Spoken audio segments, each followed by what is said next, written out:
Oops. Hey, everybody. How's everybody doing today? Welcome to my Sunday live stream where we talk about photography and see what's going on and catch up on what's new. And actually, today I have a very special guest with me today, as you've seen in the thumbnail, Emilie Talpin, who is an Olympus, or I should say OMSystem break-free participant, but I think recently has also been invited to participate in the Olympus or OMSystem Ambassador Program. So that's a great honor for all of us to have her here with us. And what I'd like to do is, she's a very accomplished photographer in such a short amount of time, particularly in macro photography and refraction photography, and then recently more getting into wildlife photography. And she's really got an amazing portfolio. So we'll be sharing some of those images today with you. And I wanted to really invite her to get her insights into her photography and to get some tips on how to get started, because she's really a very pragmatic photographer, believe it or not.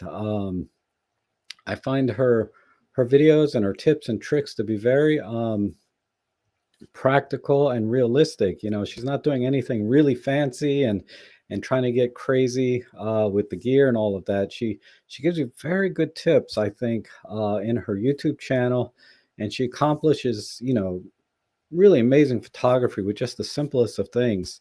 So we'll get into that, but without further ado, let me go ahead and bring Emilie in. Hopefully I can get this done successfully. And welcome everyone that's here today. Good to see everyone. All right. There's a button here. Awesome. Hi, Emilie. Hi, Rob. How's it going? Thank you so much. Thanks you so much for this introduction, and the honor is really mine. I am so happy and so thankful you invited me, to share this Sunday with you and with all your family. So I'm very excited.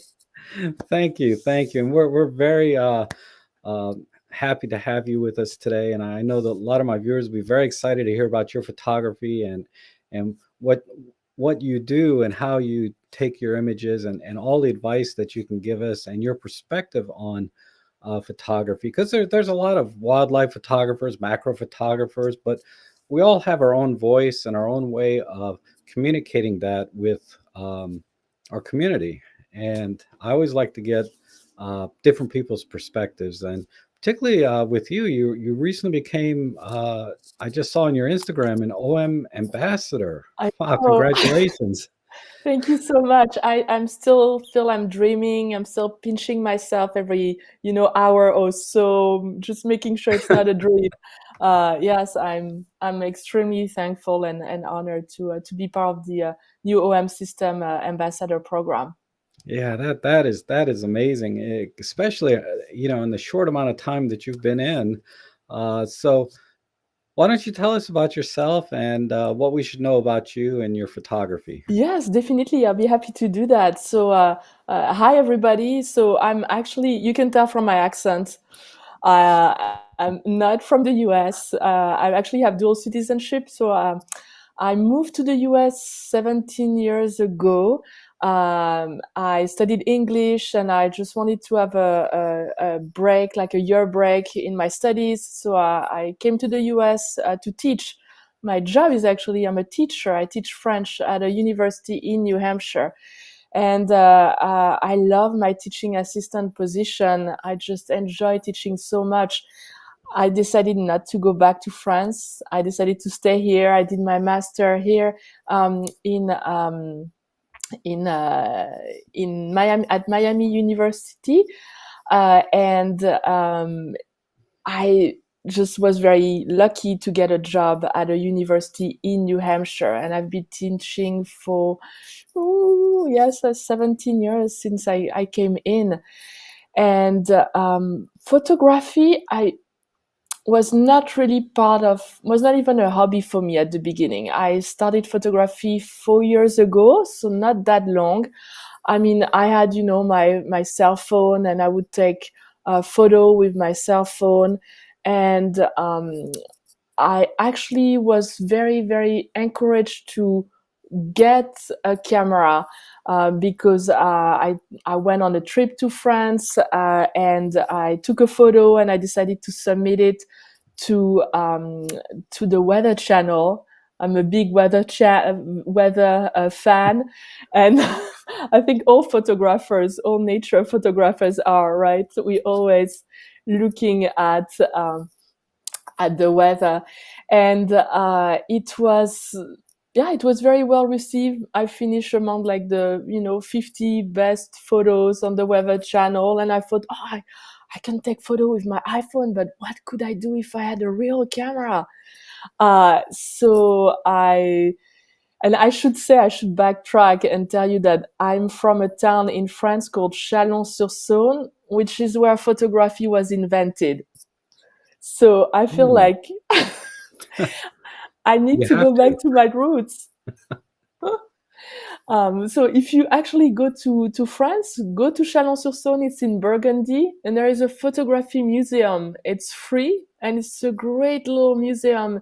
They have a lot of gears. They have different exhibits throughout the year, and I don't know. I feel like it's a way for me to go back to my roots. I'm in the US, but I'm going back into photography. And my dad was actually a hobbyist photographer. I always remember him with, his camera, his enormous bag when we were traveling, and he was always taking photos. But I had a camera when I was younger, but I had no idea what I was doing. I was on the program mode and just taking photos. So it really took me coming to the US and then realizing that I wanted to be serious. I wanted to take better photos. I wanted to tell better stories, keep those memories that were important to me.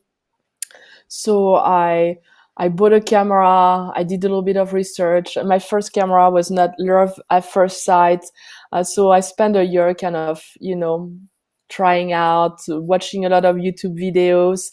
And then I went to a conference. I said, I need to be serious. I'm going to a conference. I want to learn. I want to meet other photographers.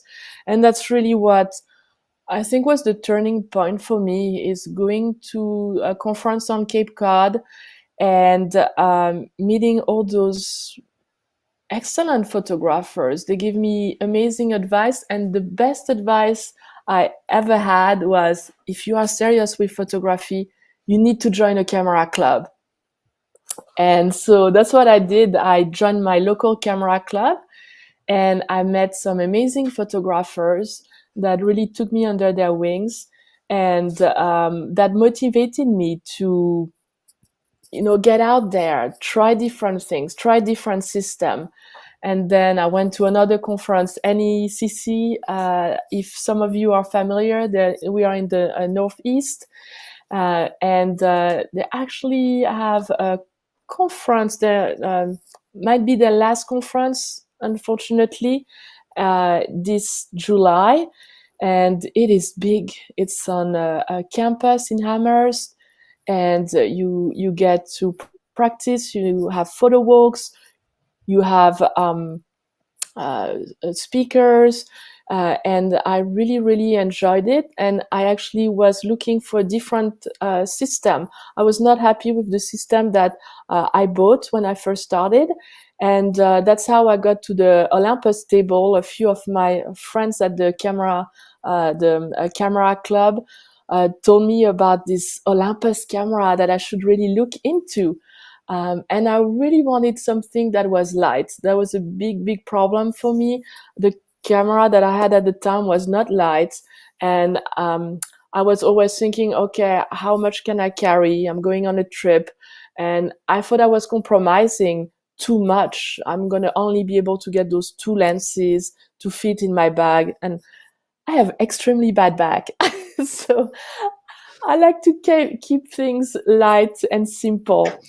And so I tried, that was the OMD M1 Mark II at the time. And I fell in love with it. I was really into macro photography and the focus stacking. And I know, Rob, you did a video about the focus stacking on the OM1 recently. Yes. So it's just mind-boggling. You can focus stack in camera and have the end result and still get 15 photos raw that you can work on your own later on if you desire. So that was a big plus for me. Mm. And I mean, the lens, that's one of my favorite lens, the 60 millimeter macro. I It's in my pocket. It just fits in my pocket Right. compared to other system. And I also this is a newer lens for me. That's the 30 millimeter macro. I also really like it. You can't go wrong. Am I taking the 60 or the 30? Well, I have two pockets. I can just put them in my Mhm. pockets. So that what really attracted me to the system: lightweight, weather sealed, and so compact. So I sold my gear, and I went head on with Olympus. I'm going full speed with Olympus. I bought all my gear. I started small. I started with the 60 millimeter macro, and I got also the 25 Mhm. very small lens, because I also wanted to try. I was very inspired by Peter Baumgarten, who is one of the ambassador. His night photography, night sky are just spectacular. So I thought, oh, I would like to try it. Um, Mhm. and yes, I just it was the right fit. Sometimes I just got the camera and it felt so right in my hands. Um, I I'm sure for a lot of us, I hope Yeah. it's the case. Yeah. I mean, that's the same thing for me was, I was shooting a Nikon Mhm.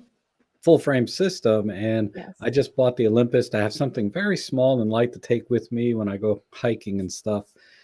And I just within a couple of weeks, I just fell in love with the image quality and the handling, and it didn't take me long at all to convert completely over and use the Olympus systems completely. Now OMSystem, and I'm still all in and just as excited as I was from the first day that I bought my first Olympus camera. And it sounds like you had a very similar experience. You were in another system, and then you found, someone recommended Olympus, and then you just fell in love with it. Exactly. And that's why I thought the Camera Club was such a great step for me, because it really enables me to meet people, try the, different system, have those discussions that are very important. YouTube was great. I find a lot of, tips there, but there is nothing like, being in the field and trying the camera and being at a conference. They actually loaned me the Mark II. And at the time, I got the 300. I think that's the one that they let me try, and Mhm. I had a whole day. They said just take the camera for the whole day, kind of like sleep with it, then get up and let us know what you feel like. It Yeah. was amazing. I was like, you want me to take this camera for 24 hours? Are you sure? So that definitely was a big selling point. I was able to test the camera, and yes, it was great. And actually, 6 months later, the Mark III came around, and I sold the Mark II, and I got the Mark III because I love the toggle, and Mm. the tracking, the star tracking was Yes. absolutely amazing. So, and now I actually moved to the OM1. That's the one I have right now, um, Hmm. And because what's really nice is you really embraced a lot of the uh, special features unique to the Olympus and OM system cameras. Uh, how much of that played a role in your decision process? Because I know the handling and everything, like me, it fits like yes. a glove, and I love the size and compactness. But what made you embrace all of these special features what did you think of those? Yes, so I'm very curious in nature. So I'm thinking, read your camera manual. That's something I learned from my mentor, Lehigh, who is also an ambassador. You need to read your camera manual. Very, very important. and then discovering what can I do with all those pictures? How can I be creative? And as you said it so well. You need to be excited when you have your camera in hand, and that's what I get when I have my OM system cameras, because I might be at the pond waiting for the beavers. I love beavers. I know I've seen one of videos where you were trying to photograph the beavers last week, I think, and they were too scared. Yeah. And they can be a little tricky because they're nocturnal. So you probably will have to go a little later. Or that's my best friend. That's Tyson. Is Hmm. one of the beaver that I've been following. I've followed them and we can talk about that a little later. The Break Free program. So I did a 3 month project for Olympus at the time, and my project was to follow the life of the pond, see what wildlife I could find. And there was a family of beaver on the pond, very, very close to where I live. I can walk to the pond. And this beaver has been kind of, during the pandemic, has been kind of a lifesaver for me, because every day I could go and observe him. It's been very calming in that very tumultuous world that we've been living. And get to know his family. So I met this enormous beaver who is just is very, very curious. So he would come very close to me. I would stand, on one side of the pond. He would kind of see me or smell me, and then start going towards me, bring his branches, and start eating right in front of me. So very, very amazing experience. The wife of the beaver is not as friendly. She's but and they have also little babies, so I'm very excited. It's kind of the season for them, so maybe in June, July, we'll meet the newborns. But Uh, they're so cute, they're so amazing to photograph. And yes, very often he's mostly the one that I photograph. The little ones are very scared. They like to flap their tails a lot when you don't want to get too close. And when they smell you, they're not going to be happy. So I try to keep my distance a lot yeah. with them. And But that's another advantage of the Micro Four Thirds system in general is exactly. you can have smaller lenses but still get really good reach to keep your distance and capture those images that would be much heavier on another system to do the Yes, same thing. I know. Actually have I'm lucky enough to have the 150-400 with me. And Ooh. so it is a bigger lens, but it is really, really light. I mean, that's the reach that you have with this lens is tremendous. And there really is a character that with the photos that I get from this lens. I know that was shot with the 150-400. And as I say, I have really bad back, but it's with me every day. I have it on the side.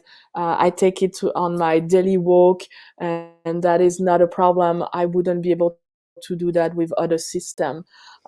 That's why this is my bigger lens, Mm. but it's still very, very manageable for me, which I appreciate, because as I say, I'm terrible back, so I can't have something too heavy. And so when I go out and I meet other photographers, like, oh, what do you use for system, and what's this lens? And the first question is always, is it heavy?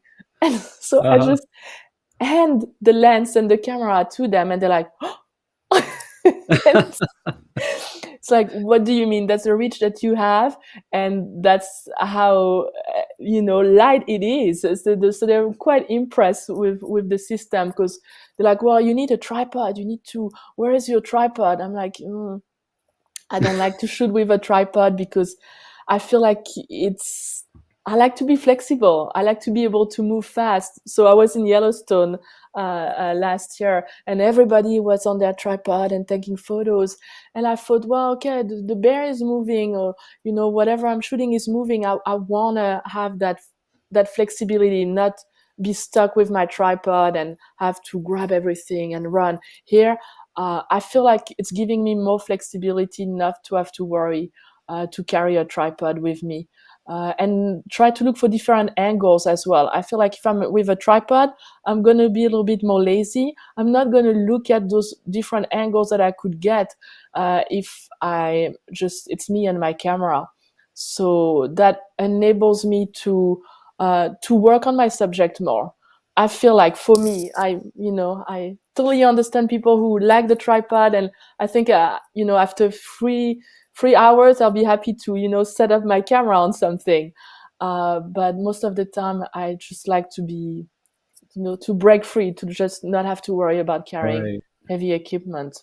Do you carry your tripod with you, or do you also most of the time shoot handheld? Yeah, I always shoot handheld. I have a small tripod for my vlogging, Hmm. but that's it. I've never really needed a tripod. Now, I think certainly there are cases where you want to use a tripod Yes. to maximize your image quality and everything else. But um, yeah, that's the other thing about the Olympus system. I never feel like, oh, I need to bring my tripod.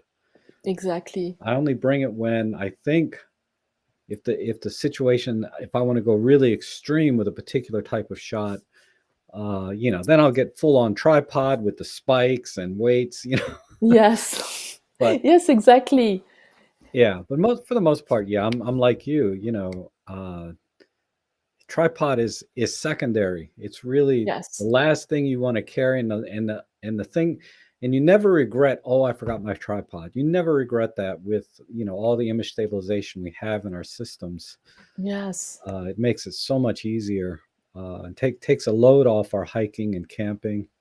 Exactly. And let me just take a minute to wipe the drool from my face for that, because so many people would love to have that lens you have.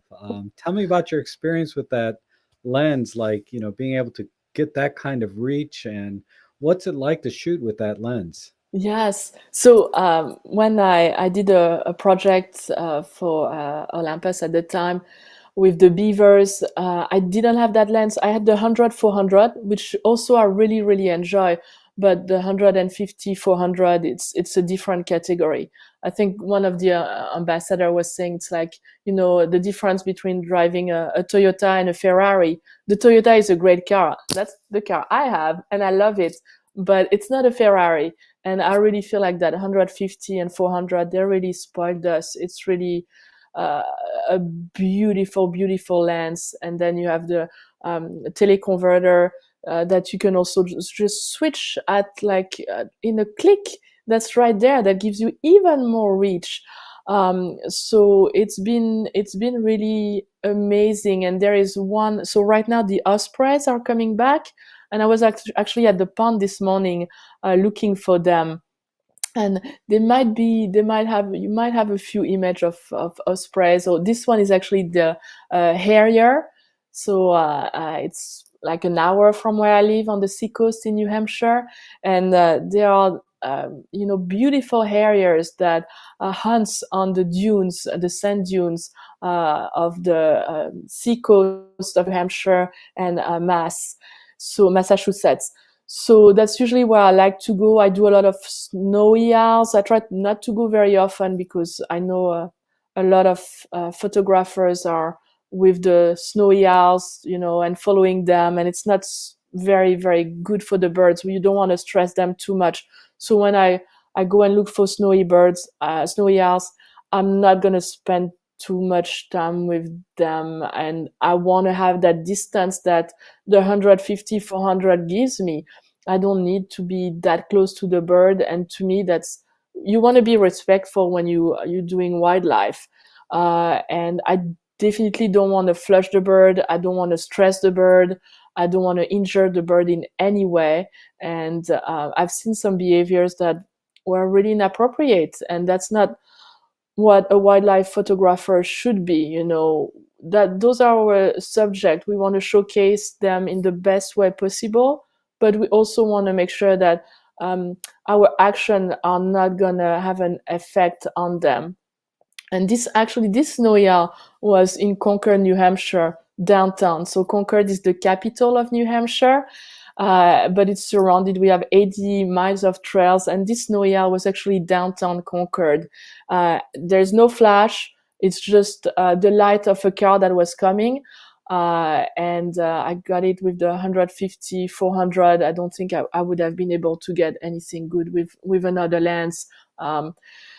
And it's just fun, to be able to observe those the wildlife, those birds, and have that distance, being able to not have an influence on their behavior, because that's what you want. You want them to be natural. You don't want them to be stressed. You want them to resume their life as if you were not here. So being able to kind of hide behind that lens is so important. And yeah, I can't think Wow. of not shooting with this lens anymore. But the 100 400 is also a great lens. If that's your budget, then Hmm. that's great. You have it. I don't think that's a lens for everybody, the 150 400. Obviously, I mean, the price is expensive, but it's nothing like other system for that reach. But Yeah. not everybody can justify such a price. You know. Yeah. Yeah. I still shoot with my very cheap 75 to 300. Yes. And I'm saving up for a 300 f4. Have you Yes. have you tried that, or do you use that lens too? No, so Mhm. I have a few friends who have it and they were very happy with it. I never got to. I think I might have used it during that one conference when I had Mhm. like that one day with the lens. But when I moved to the system, you need to.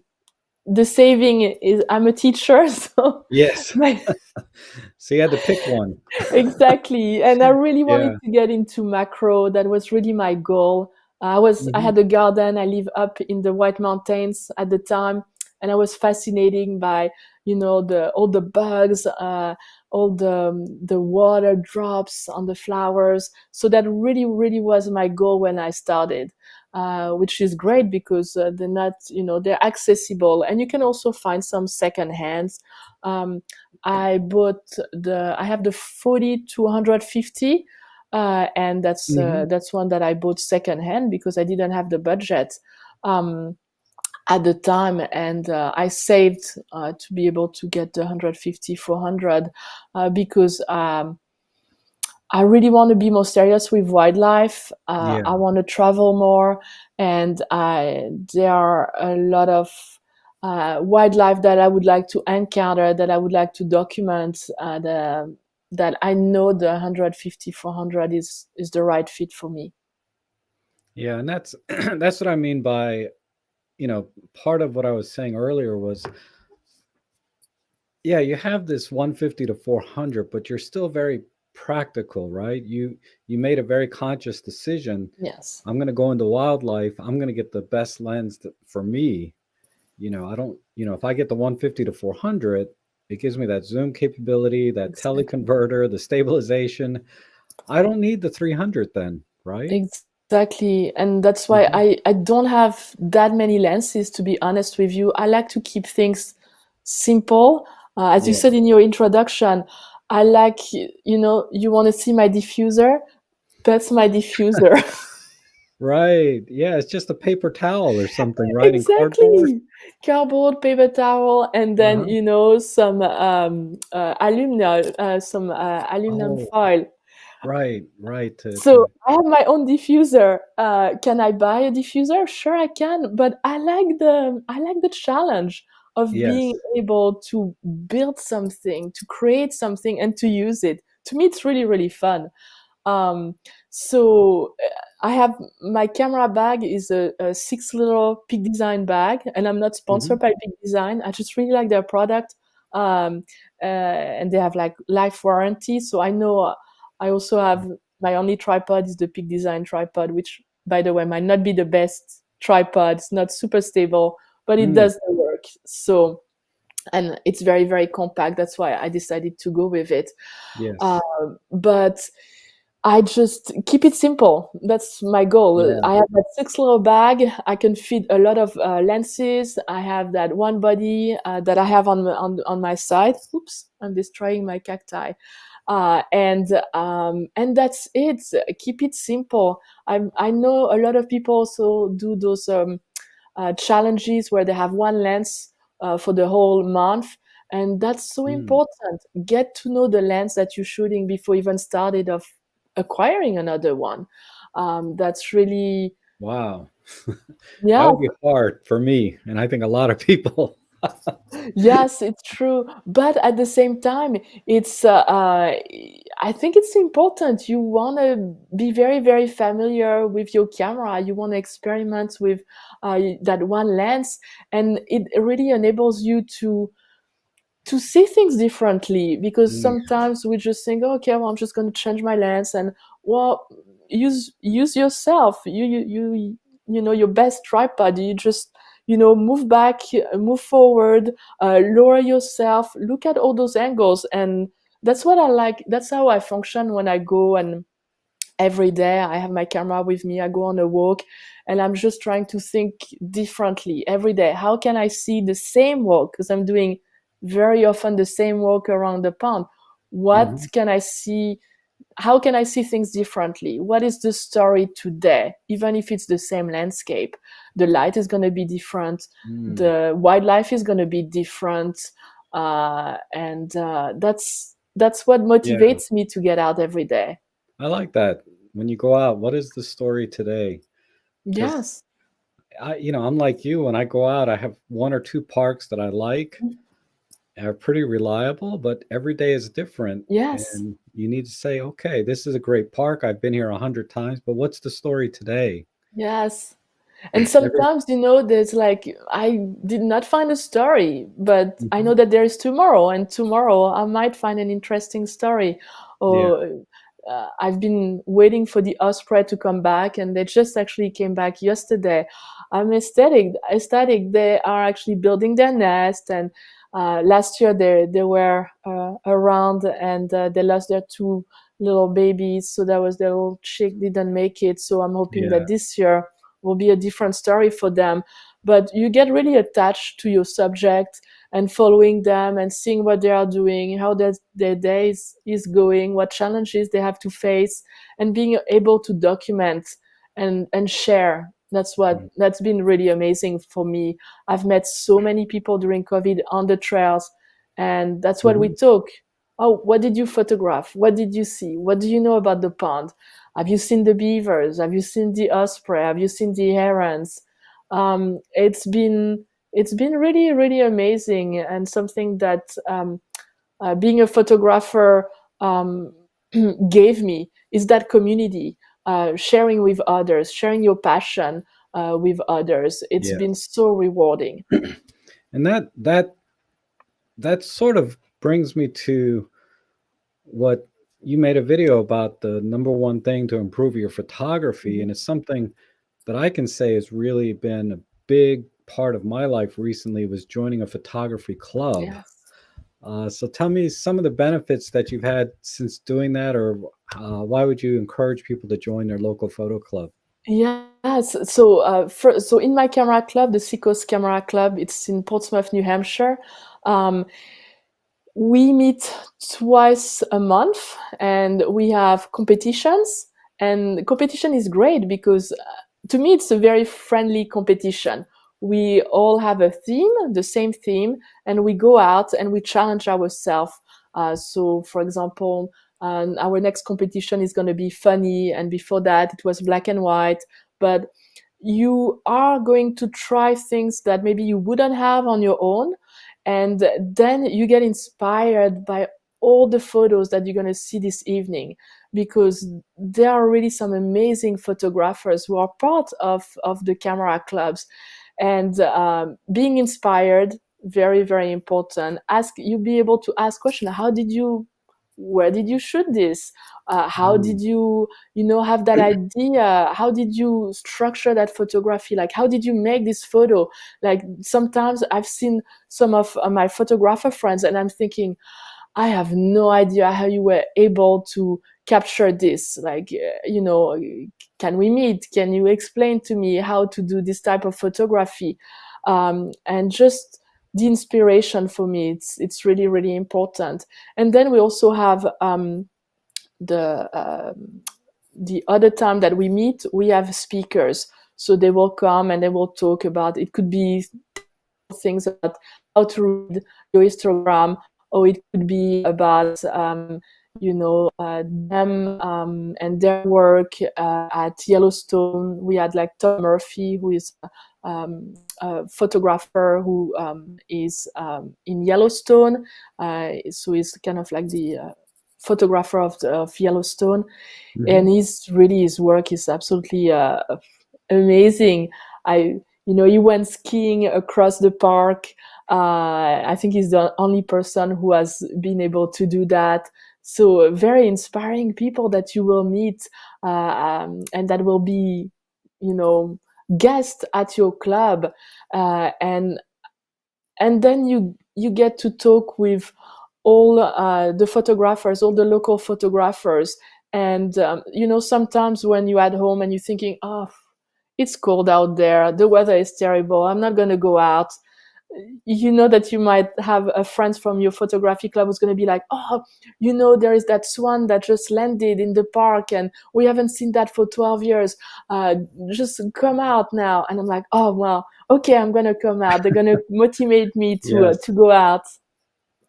So that's kind of important. I love to go out on my own. Most of the time that's what I do.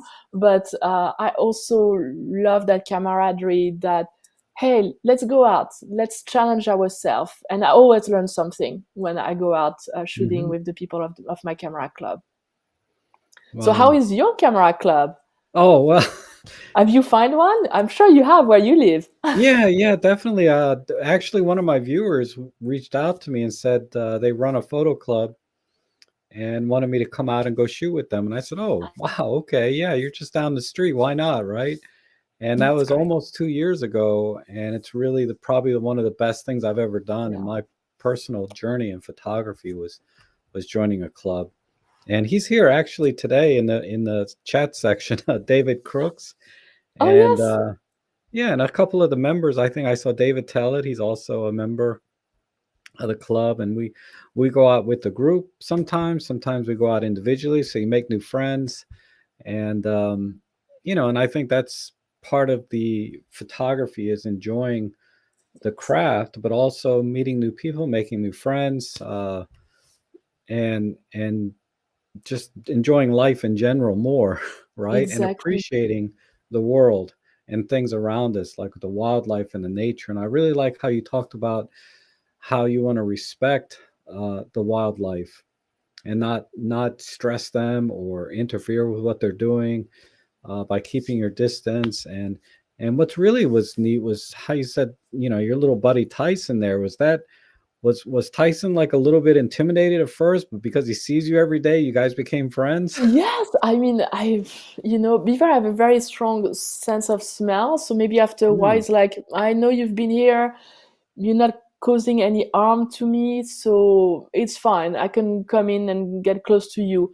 The smaller beaver, not so much, but he's been very friendly, and he's in an area that people are used to them. So you'll see quite a lot of people coming by them. So maybe, I don't know, but I've noticed this year they've been more scared, and I'm thinking maybe they've been challenged by maybe wildcat or maybe bobcat. I've seen some tracks.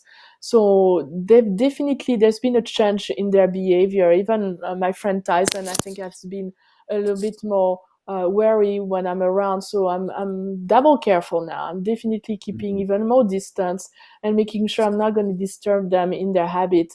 And especially in the winter, for example, they come out, they use a lot of energies. The same for birds. I don't want to make them miss a meal or make them having to go back to their lodge and then having to, I don't know, that to me, that's something that's very important. As a photographer, I care about my subject and not that's interfering. funny. So you don't want them to miss a meal. Like, because imagine if that happened to me. I'm from France, so meals are very important. You need to have your breakfast, lunch, 4 o'clock, and a Right. dinner. So I can totally sympathize with them. If they miss their lunch, I'll be very unhappy for them, and I can. Wow, that's funny. I'll have to think about it. I mean, and that's why I like to bring in different points of view because I never thought about when I go out shooting in photography, am I going to make them miss a meal? It's true though. I mean, Yes, and absolutely. birds, they're gonna use a lot of energy, like the snowy owls, and if they get stressed, we had last year on the seacoast some birds that were stressed by photographers with really bad behaviors. They would try to bait them, they would try Mm, to get too close and scare them off, and the birds afterwards would not want to chase hunt anymore, and a few birds unfortunately died. And to me, that's the worst you can do. That's yes, not that's those are not good behaviors, and we should all be aware. And if we see something that's not okay, then we should educate the other person. Hey, you know what you are doing? You compromising the health of this animal. Imagine if I would follow you around with my camera, and there yeah, is a point where it's too much. So right, right. yes, it's kind of our goal to educate others as well. Well, let's expand on that, or actually, let's reduce our focus down to your macro photography Mhm. or close-up photography. It seems like that's kind of what got you started or most excited in the beginning. Yes, definitely. Mhm. So I love insect. I've always been fascinated by insect, and I think I saw the what was the name? There was a movie that they did, where you follow, the ladybugs around. Macro. I can't remember the name, but it always was fascinated to me to see the life of the insect, and that small world that we don't pay attention to, and especially during COVID, because during COVID, I was living really close to the ocean, but the beach where I lived was closed. I couldn't even go and walk, so I ended up being stuck in a house with a small garden, and that's where really I thought, okay, I'm gonna do more refraction. I'm gonna do more of those insects like sweat bees, or like all the flies, which are fascinating. Look at those eyes. Look at the details. It's incredible, and they're kind of hard to get. The Some of the flies, you have to be extremely patient, and that's a good Mhm. exercise for me because sometimes I can be not very patient. So approaching the subject, taking the time to approach the subject, uh, uh, it's kind of meditating in a way. So I started really when I was living up in the mountains, in the White Mountains. I had a bigger garden. My wife is actually she loves gardens, so she has flowers. She had flowers everywhere at the time, and she was killing all those insects. Oh And no. one time I was like, okay, this is like, look at the photos.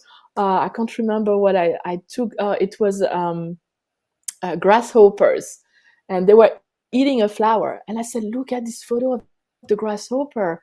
And she said, oh, that's really pretty. Oh, look at I mean, the bee is not a problem, they're pollinators. So but the grasshopper was a problem. And then the some of the beetles were also attacking the flowers, but they're so pretty. So afterwards, the flowers were not so great because we she didn't want to kill all those insects. Oh, And it's just fascinating. Or the spiders, jumping spiders were so cute. You know, Look at them. They look like little fur ball. I just love the insect, and the macro world is just really, really fun. So that's why I got the 60 millimeter macro to be able to do insect. And then water drop. I was very inspired because I went at NECCC again, that New England camera council conference, and Don, what is last name? I'm gonna butcher it, and I don't want to do that. He released a book last year on macro photography, from water drops to snowflakes. He's a absolutely amazing photographer, and I've been following his work, and I'm fascinating what I can place a water drop and have something refract. And I was fascinated by it, and I tried it, um, and and it's always the challenge, because you might think, well, okay, you put a water drop, and then what happens? You have a flower, and that's the end of the story. Well, no, where can you put your water drop? So for example, this one is a Christmas ornament. It's something I did for OMSystem for their Christmas. Every day they release some tips and something to inspire people for Christmas. And this was a Christmas ornament on a little dry berry that I got outside. And so you see the Christmas ornament refracting in the drop. And it's, your imagination is really the limit. What is going to be your foreground subject? It doesn't have to be just a blade of grass. I have one where I have a feather and I have a snowy owl, a picture of a snowy owl refracting on it. Mm. And this one with the ladybug that I also have right behind me, that's That's the snowy owl. And so that's not, the snowy owl is not live, but it's a photo that I took of a snowy owl, and then I put it on my iPad, and I put the iPad behind my foreground, and then I invert the image, because if you don't Mhm. invert the image with the refraction, it's going to be upside down. So you can be very creative with, just Mm. a foreground, and use one of your photo. Maybe you took beautiful photos of flowers. Well, reuse them. Be creative with them. Uh, and Mm. that's what I like, just being Yeah. creative. And this one, a little harder. And this one, I have to use a flash to freeze the movement with the ladybug. And the ladybug just walking on the plants with all the flowers refracting. So I managed to place some water on the ladybug, and it was a mutual agreement, because she was very thirsty, so it worked out well. She was thirsty. And even with the ladybug, I'm very careful. Some ladybugs that are very cooperative, and there are some others that are gonna not wanna have anything to do with you and are gonna fly around. Those ones I don't bug, no pun intended, but I let them go and live their life. Yeah. But I'm not gonna push my subject to stay on a blade of grass if they want to go somewhere else. That's just how it is. It works, so it doesn't work, and that's part of the game. Right, right. So, I think you do have a tutorial or like instruction video on how you did some of these images. Yes, I have a video, and I'm Mhm. planning on making a couple more videos as soon as I have a little bit more time. My teaching job has been quite demanding lately, so Mhm. I have a little less time. But I'm hoping over the summer I'll do a little bit more videos on refraction, and I also have some articles on OMSystem website that you can also read. They are pretty Mhm. detailed, but it's very, very simple. All you need is, your camera, your lens. The 30 millimeter macro is really the lens that I recommend, because you've got a stronger magnification, so it's a 2.5 instead of a 1:1. So that will give you better results, because you can get very, very close to your subject, and it's magnified more than the 60 millimeter macro. And then just place a drop of water on your foreground subject. Start very simple. Just uh, get maybe one of those big daisies, and take a blade of grass, and then put one drop of water and try it out, and see.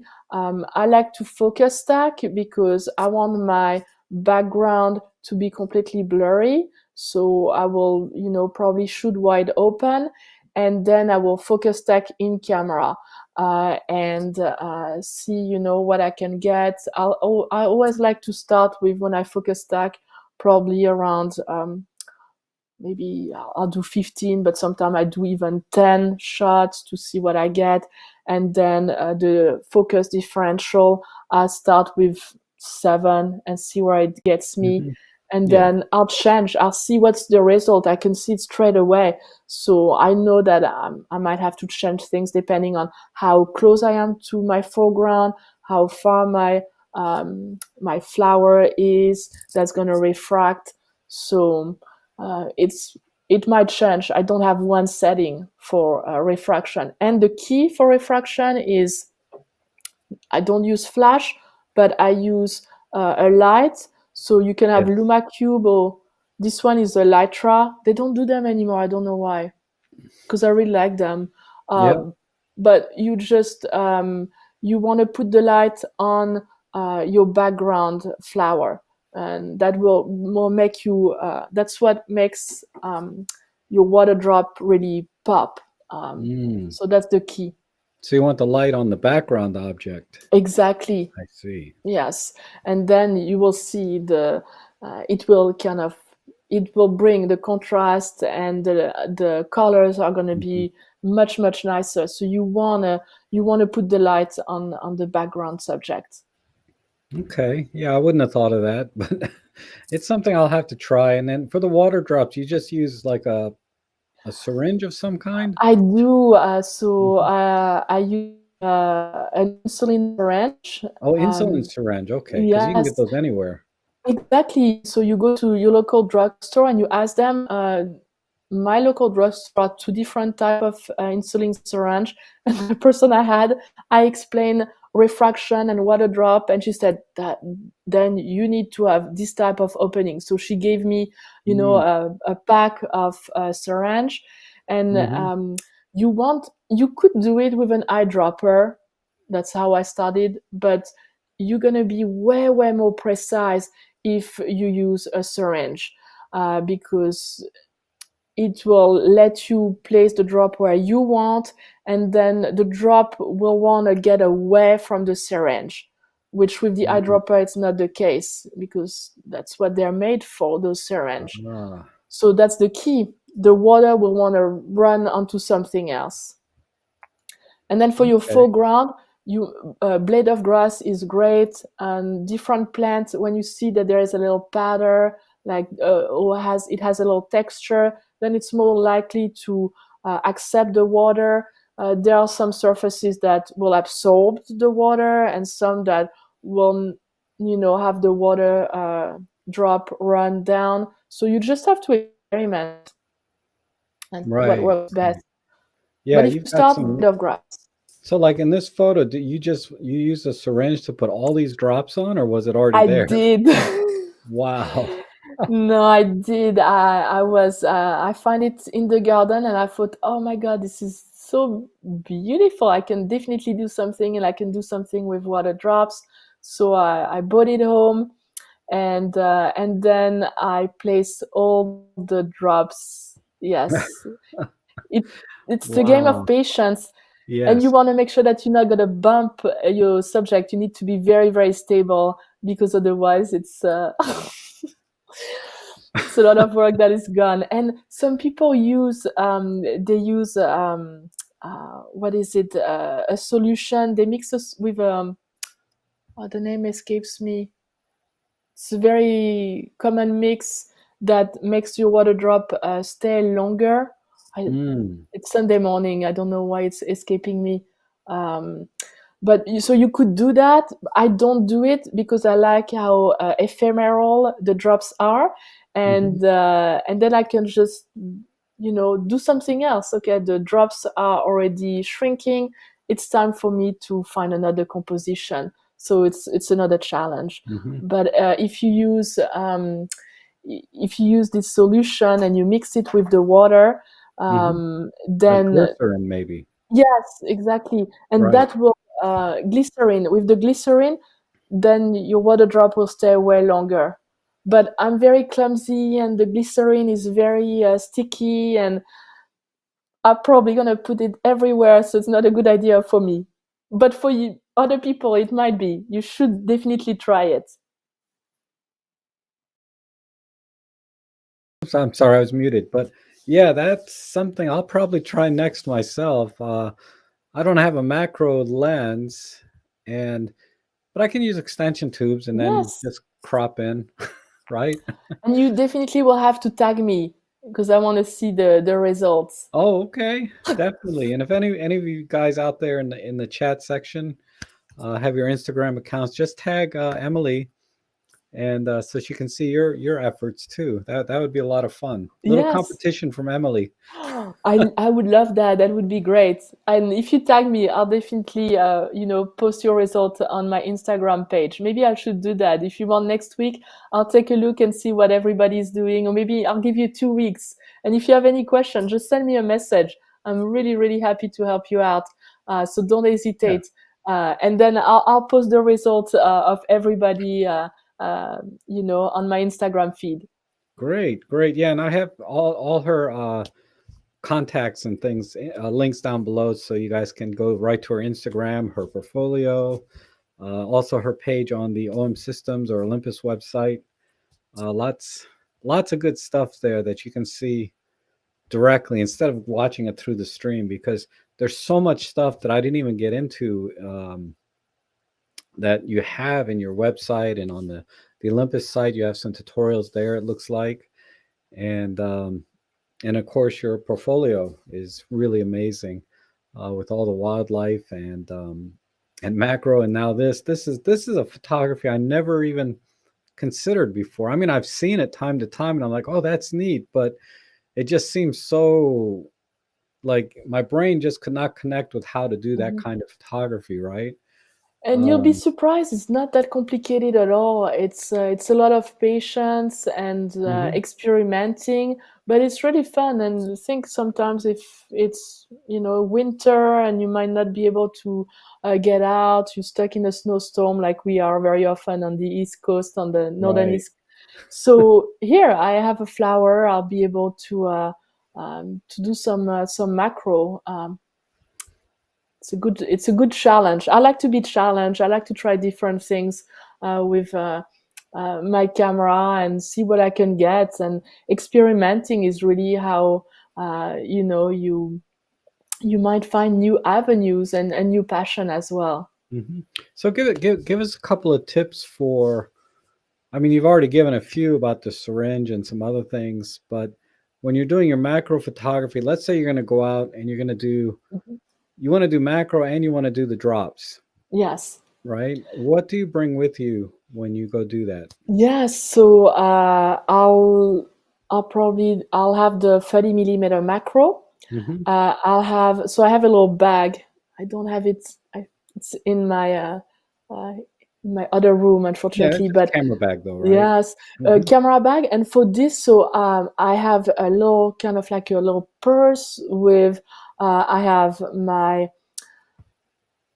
when you have contact lens, you Hmm. have a solution, but you also have little containers. So I have recycled one and I put some water in it. Mm. So I have a little container with water because Hmm. maybe you have dew, and that's great. You'll be able to have the water drop already on your subject, but maybe you want to control it a little bit more. So then I have my syringe, I have my um, container with a little bit of water, and Hmm. you don't need that much. A very small container will be plenty. And then I have my light with me. I might also experiment with some like different colors, different gel, and that light actually comes with gel. Hmm. And then I might have some little clip because maybe I want my subject to not move at all, because that's a challenge when you go outside to do water refraction. Wind is going to be your enemy. You're not going to be able to do anything. Yes. So in studio, inside the house, great. But some of my water drop are outside. So Hmm. you can do that. Just don't go out if there is wind, because Yeah. you're going to be very challenged. Or Right. just they do those clamps that you can put stick to the ground, and then you can Hmm. clamp your whatever your foreground is. So that would work as well, and they're very very delicate, so you're not gonna, I was gonna say, injure the flower. You're not gonna damage the Yeah. flower. Yeah. um, and that's usually what I have. Very very simple. Hmm. uh, and then find what your subject will be, and don't be discouraged, because sometimes I go out and sometimes it doesn't work. The conditions are not good, and I just don't like the composition. And Hmm. but it's okay. But I like that, because then it gets me thinking, what Yeah. else can I do And with it, this and it subject? seems like, the time of day wouldn't matter too much, right? No, because you have light, and then Hmm. for this, a tripod, because you need to have the stability. So that's the Yeah. case where I will bring a tripod. I've done refraction without a tripod, but then I need my aperture to be maybe around like a 7, 8. But it Hmm. works if your background is further away. That works. If it's something bigger, then that's Hmm. totally fine. You can definitely do it. Okay. So I might have a platypod, is what I have, because it's very small, with just a ball head, and that's it. Hmm. What? Okay, and then I'm sorry, you may have mentioned it, but exactly what kind of syringe? I know you said it's an insulin syringe, but they have Insulin. different types. Yes, and I don't. It's I can't remember. Any of those would work, Hmm. but the person I talked to at the drugstore told me that, oh, this would be better because it will give you like a better drops. Mm. I don't know. I would think that they're all the same, but I'll definitely I'll put that on my Instagram. If some of you are Okay. interested, let me know, and Yeah, I'll send you definitely. a photo of the bag. But I would think that really any insulin syringe would work, because the idea is you want that drop to escape the syringe. That's the Right. most important. Now, a couple of things I did, because I did some flower photography a few years Yes. ago, is I would just use a spray bottle to spray the Hmm. flowers. And then also, if there's a little bit of wind, I just kind of brought a coat hanger, stuck it in the ground, and bent it around to Okay, hold the this is flower in great. place. Yeah. And then for the Okay. water, I would say I use spring water like Avion or Hmm. something, or Deer Park, instead of like tap water. Maybe Uh-huh. it'll hurt the flower less. I don't That's know. true, but you're right. You're completely right. So That's just what.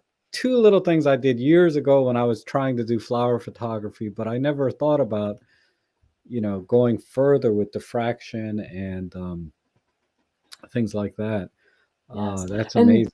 the spray bottle is good. The only problem with the spray bottle is that you don't have controls of the water drops, so you're gonna have a lot of water drops. Whereas Right, with the syringe, you can decide and think about, you might not want to have 4 drops. You want 3 drops, right? right. Um, so then you can really control your composition better than with just a spray bottle. For Hmm. I did one photo with um, the dandelion clock. So it's Hmm. very small, and that I did use a spray bottle because it was very small, small, small droplets, and it worked very well. And I didn't need them at a specific place. I just wanted the whole dandelion to be filled with the water drops.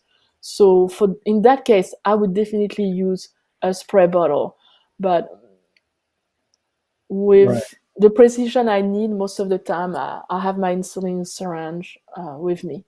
right. Because I was looking at this image, Yes, and that's a dandelion, that right? is, yes. And this one I did use. I used the insulin syringe for this one Hmm. because I wanted to have only 1 drop. But you could also say, well, I don't want one drop. I want all those delicate, little fibers to be filled with water. So you could do that with a bottle and just spray everything. Hmm. You have to be careful because sometimes they tend to close, and then Mm, you won't have anything. But right, right. And then one other thing, because I'd like to maybe get some viewer questions if there's any, if yeah, you have time.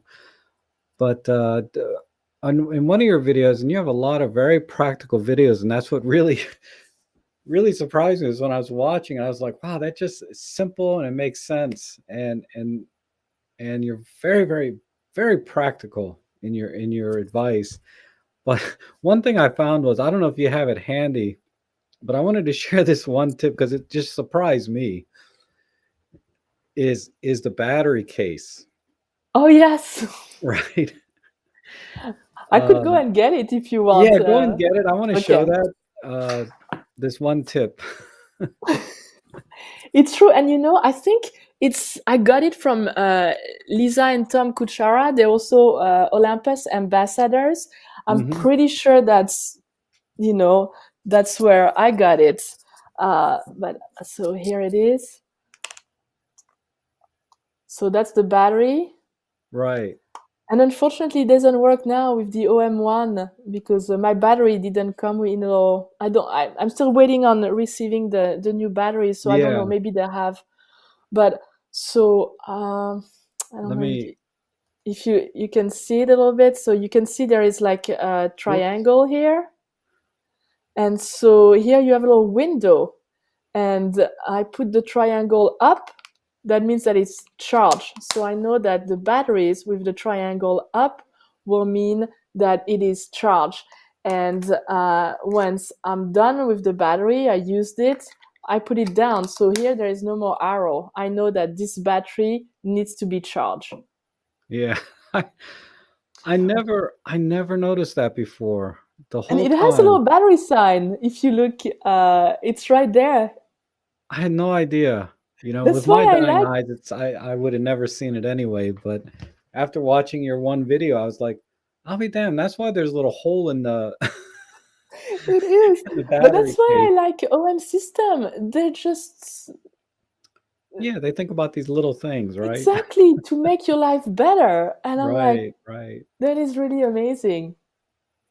Yeah. Oh, Susie says the new OM1 battery comes with the same box and hole. Okay, I'm excited. I'm still waiting for. I only have one battery, and it came with the camera, so I'm still waiting. I order one extra battery, so I'm really really excited because I love those. I've never seen that with other company, and it just makes so much sense. Makes I love that there is that they're just thinking of everything to make your life better. Yeah, So yeah. It's yeah, we're always finding, anybody that has an Olympus camera, really, we're always finding, oh, look at this. They thought of yes, everything. and It's how you always can something. customize the buttons as well. I always love to talk to other OMSystem users because we all do different things, and it's like, why didn't I think of this? That makes so much sense. Right. So yes, Chris, I don't know if you know Chris McGinney is amazing macro photographers. He's also a OMSystem ambassadors, Hmm. and he just published an article on his setting for macro photography, and I was like, oh yes, that makes so much sense. So I'm using some of his settings as well for insects. So I really recommend it. It's on the OMSystem website. So go Okay. and take a look. Good, good. Yeah, I mean, and that's the other thing is the OM systems, they have a tremendous resource for photographers that want to learn new things in photography, uh, that they can do with their cameras, because we have, like you said, a lot of small special features, small things that they thought about that help us Yes, take better pictures. Because it's but not always about the technology. There has to be the support and education behind it as well. exactly. And And that's why they have people like you out, right? yes, but also, when I started, I was so impressed because, first of all, every time I had a question, customer support was there for me, and at Hmm. times they really went above and beyond what they should have done for me as a customer. So they really impressed me a lot compared to my, other experiences with other brands. So to me, that was really, really impressive. And then they're offering free classes.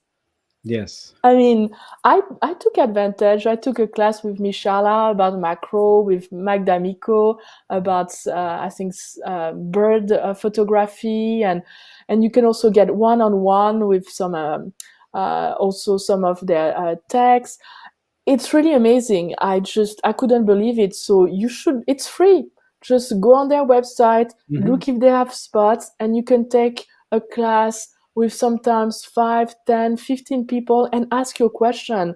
Yes. And I mean, we are so, so lucky, because I feel like it's really, uh, they really care about their customers. And I feel like I'm in a family, like, your family on your channel.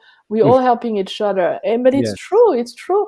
And that, to me, that's something that's very, really important. I'm a photographer, I do things on my own, but I want to be part of this family. I want to help others, and I want to also learn from others.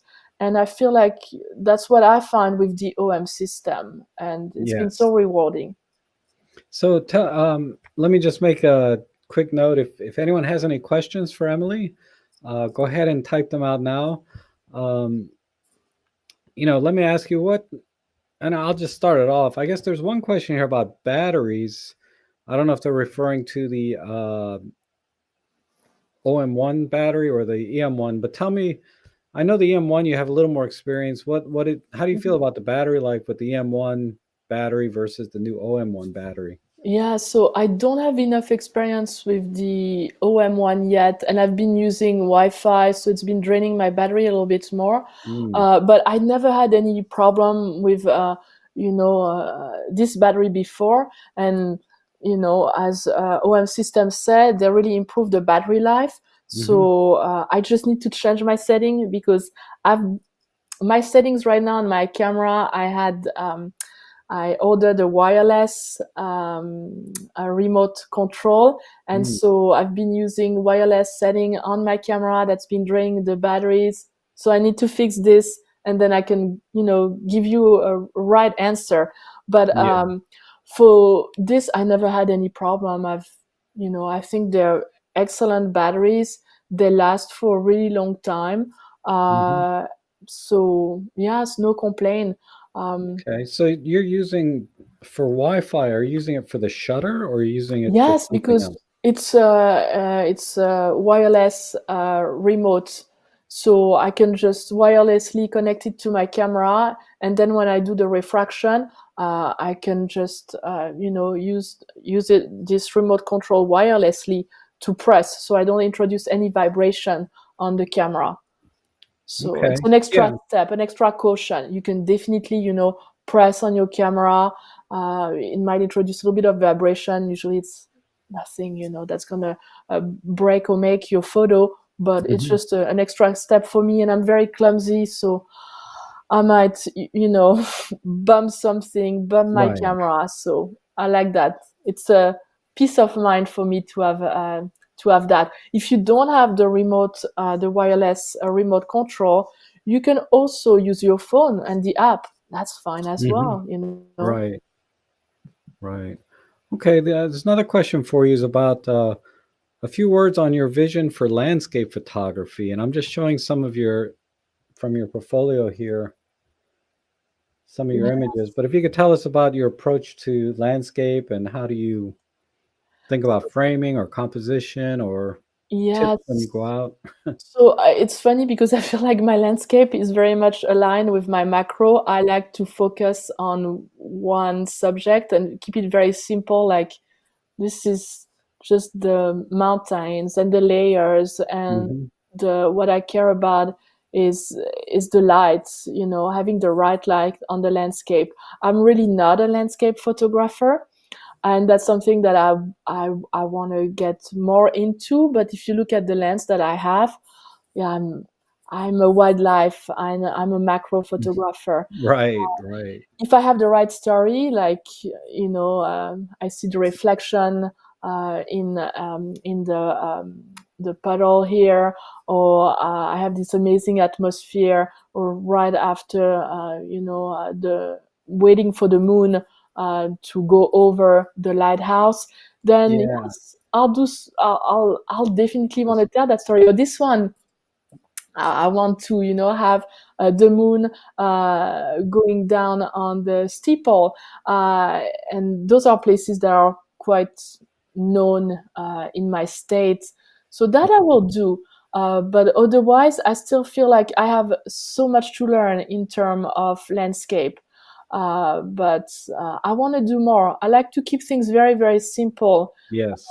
My approach to photography is very minimalistic. I want a simple camera bag, I want a few lenses, and I want just one subject to pop, and that's it. Simple lines, um, a good, if I can, Hmm. a good foreground uh, to tell a story. But and a good sky. I want to do more. I love weather, so I would love to do a tornado chasing. That's something that Wow. I've always been interested in, and I feel with my camera weather sealed, I think I'm ready to do this. So maybe in the future, that's something that I would like to try. I'm fascinated by all those weather events, the force of nature, and capturing that and being part of Mhm. it. I don't know. It makes you feel alive in a way, and Thank remind you. you of how teeny tiny you are on this planet. Yes, yes. Okay, here's a question about the 60 millimeter macro lens. And the question is, when you turn to one-to-one manual focus, then you must move in and out to obtain focus. So is when you're at one-to-one, is that manual focus? Yeah, so I'm always on manual. I'm very rarely, doing the autofocus. So to get the one to one, that's kind of a little bit complicated, but once you get the hang of it, it's fine. You just, push the dial and then it's going to go back. That's one to one. But if you are on autofocus and you start pressing your focus, you're going to lose that one to one. So Mm. you want to make sure that, and I don't know, that's how I've always done macro. So I just like to be in manual. For insect, I like to use the magnifying glass, and that's one setting I have.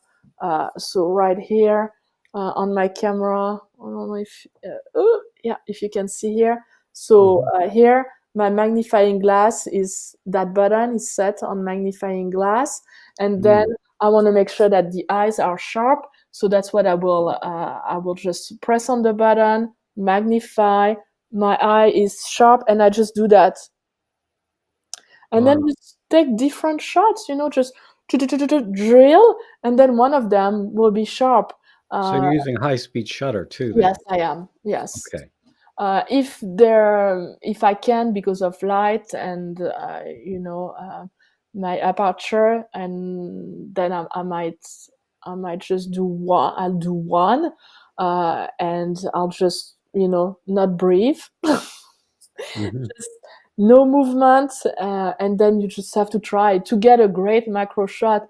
You're gonna have to press that button a lot, Yeah. and So you're doing it it's not gonna. handheld is one of the questions. Oh yes, yes, because with insect, I mean, they're not gonna wait for me to set up my tripod, so there's no way. Most of them won't.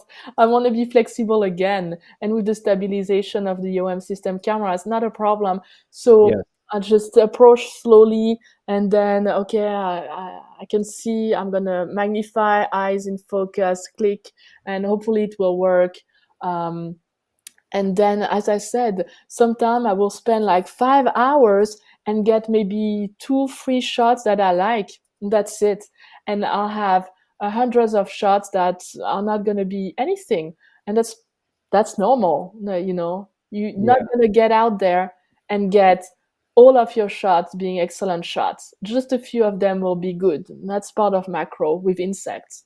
At least for me, maybe not for you, but then I want to know what your secret is. Okay. Um, what is the noise whirring when you turn on the? Oh, that's the image stabilizer. Sorry, this was a question more technical. It's the Okay. image stabilizer, and if it's still whirring even when the image stabilizer is off, it's still using the image stabilization motors to hold the sensor in place because it's a floating sensor. So the Yes, that's motors still true. have to be on to hold it in place. So if you hear it, that's most likely what it is. Um, let's see. And then let me ask you, you talked about, well, I guess this is related to the 60 millimeter macro. If you're in 1-to-1, can you turn the focus ring, or you have to be in and out? That's a good question. I never, once I'm on one to one, I Hmm. just, You just rock. you just rock. That's all you have to Yeah. do. Yes. Okay. And then that's gonna be your best, your best chance. Hmm. I'm there, I'm right where I need to be, and I'm just gonna rock back and forth until I get, I feel like I'm in focus. If I have enough light, then I'm just gonna drill, take a couple of Hmm. shots, and then hopefully one of them will be good. And otherwise, I'll really concentrate and try not to breathe, because that's important. Like, just breathing, you will lose. With the depth of field is so shallow in macro Yeah. that Yeah. any. So manually focusing, the second you focus it, it'll be out of focus. Exactly.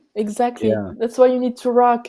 It seems weird, and I do a lot of my macro. Even when I go and pick up my mail, I always have my camera with me because there is a railing with insect, and that's great. I'm gonna go get the mail and try to see a couple of photos of Hmm. maybe jumping spiders or flies, and uh,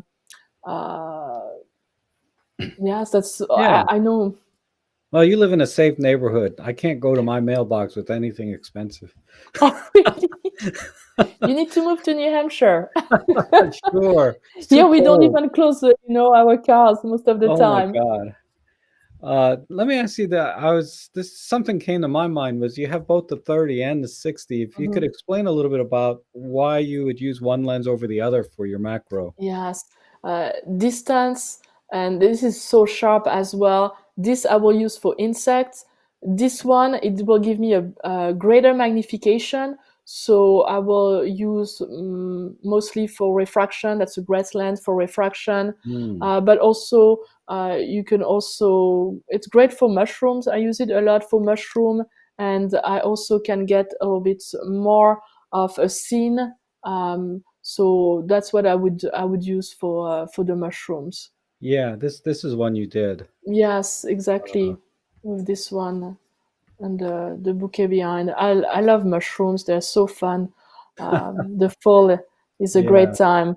It's been really rainy this fall, so we had some great mushroom. And this one is focus. Actually, both were focus stacked in camera, Hmm. and I added some extra light. And this Mhm. one, so this I use for refraction to put some light on my foreground subject, but this is also great to do glowing mushroom. So the Mm. first mushroom you show, I had the light and I had a gel inside the light as well, and then I light up the mushroom. So Yeah, we call and I've that seen you glowing. have like a regular camping flashlight too. I do, yes, as Yes. well. So it depends, because this one is true. I think I can only get 30 minutes of light, and sometimes it's not enough. So having a camping light, it's fine, and you can make your own gel. Well, it's not Yeah. very complicated. Yeah. That might be why they stopped making the little one. But I like the little tripod hole in the Litra. Yes, You yes, know, yes, very exactly. handy. It is. This question is about, do you use image? What stabilizer setting do you use for macro? I don't use anything special for my. I mean, my camera is already extremely stable, so I don't use any specific setting for stabilization. Hmm. If So you leave it that on makes auto sense. or Oh turn it yes, off? yes, exactly, auto. And Okay. I don't. Yeah, I don't have Okay. any And specific setting. I know some people do, but I don't. right. It's yeah. And have you ever used this lens, the 12 to 50? It's probably before you even started shooting. I That don't. lens. I haven't. I'd love to. I mean, why not? Yeah. But yeah, I'm sure that would work. Uh, but I haven't. As I said, I don't Hmm. have that many lenses with me, and I try to just use that one lens as much as I can. And Yeah. even the 60 millimeter macro, uh, you could do wildlife, you could do portrait. It's a great portrait lens. I don't have a Hmm. portrait lens. I don't really do portrait, but from time to time, I have friends who ask me to take photos, of their daughters or for their school Hmm. yearbook. So that's my lens for portrait. Right. Now, let me ask you, the camera does have great stacking features built in, but Mhm. how often do you like stack yourself? Because we do capture all of the raw images. That's true. How, I go ahead. Oh, no, I was gonna say I use for Instagram. You're not gonna see a big difference if I focus stack in camera or if I do it with Helicon or on Photoshop. Hmm. Most of my focus stacking is straight out of camera. That's straight out of camera, Mm. and I would say that 95% of all my Instagram feed is straight out of camera, focus stacking in Wow. camera. So you don't really even bother with focus stacking I software know. and I things. mean, maybe if I wanted to do enormous print, Hmm. yes, I have that option. All Yeah, my we raw have. Yeah. files are there. Hmm. Uh, Wow. so I would, but that is all straight out of camera. Yeah, all of the Instagram stuff. All of those, yes, Wow. yes, and that's Wow. the JPEG. So I'm just Okay. working. Uh, I'm making very few adjustments because first of all it's a JPEG, and I'm in Lightroom, so I'm just doing some basic adjustment, not Hmm. much at all. So That's great. I mean, and that's, like I said, that's one of the things that as Olympus or OM system users, we get very excited about when we discover these features and start to use them.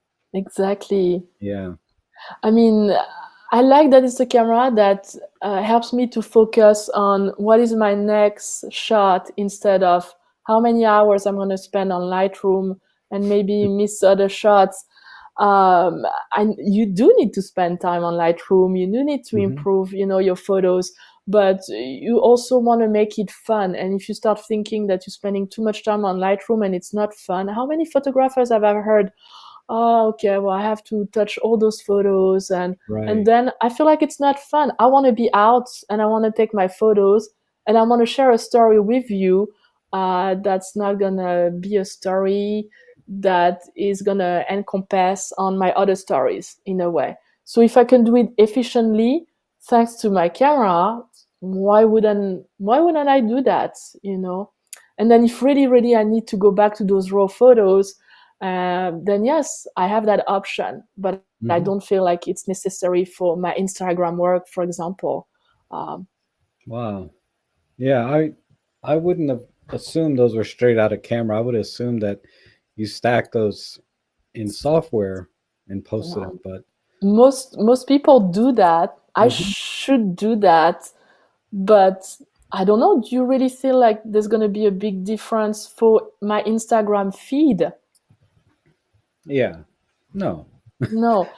No. Then if you go and see an exhibit, yes, I will definitely, take the time and do that. And I want to get on Helicon more. But I feel like for now, for my work, what I've been doing, that camera has giving me all the tools necessary to do a good job and something that Yes. makes me happy and satisfied, and I can share with other people. Right. Here's a question for you. When you do in-camera focus stacking, do you still have individual RAW files, or do you just get one JPEG as the final result? Yeah, that's a great question, Danielle. So for example, I will ask my camera to do, you can do up to 15 photos. So it will take 15 photos raw, because that's how I set my camera. And then at the end, it will give me one JPEG of Mhm. all the 15 photos stacked.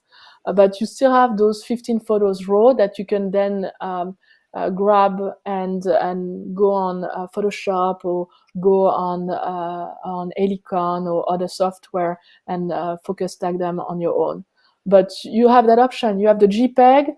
It's fast. You can post it directly. Do some basic, even Snapseed. Sorry, not Snapchat.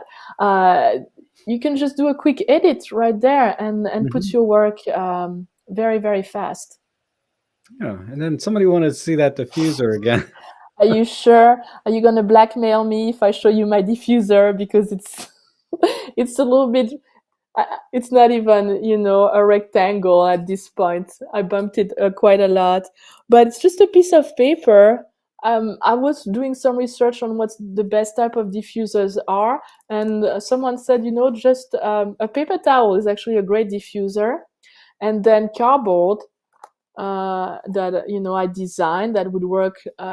It works with with the 60 millimeter macro, because it ends right here, and inside I have aluminum foil, so to reflect the light, and then some tape.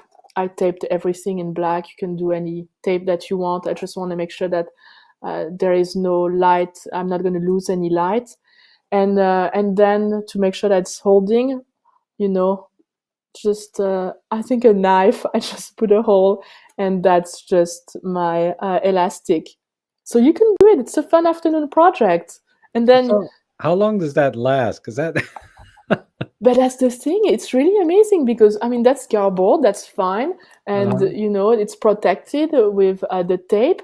And then this, it doesn't matter. I mean, I can just put a hole in it, and I have it. I have.